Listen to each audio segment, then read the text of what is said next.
এখানে কে? আরে আশিক ভাই না? কি আপনি নাইজেরিয়া থেকে কবে আসলেন?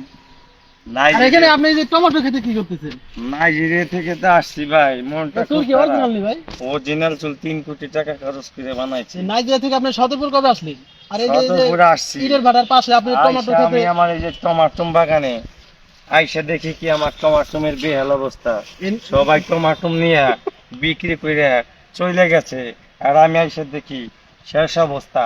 মাগার বাগুন চাষ করে 3 কোটি টাকা লস খাইছি। আপনি টমেটো চাষ কি ভাই এই যে নাইজেরিয়া থেকে শিখাইছিলেন? না, এটা তো দেশের মানুষ, দেশের শিখছি ভাই নাইজেরিয়া থেকে কি বলবো, আমাদের এক ভাই এই যে বিশাল এক প্রজেক্ট একবার ওই যে সদরপুর ইটের ভাটা সহ এই পুরাটা জায়গা কিনছে কয় কোটি টাকা দিয়ে।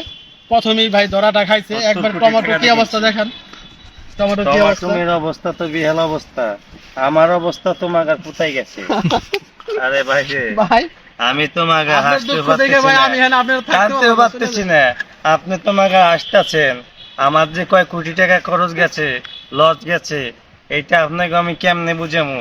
আমার আর ভাল লাগে না, আমি চলে যাইতেছি নাইজেরিয়া আমার বাগুন খেতে। বুঝেন নাই, বাগুন খেতে কোটি কোটি টাকা কামাই করি, এই সাইজের বাগুন। বুঝেন নাই, ভালো থাকবেন। যাই যাই যাই যাই।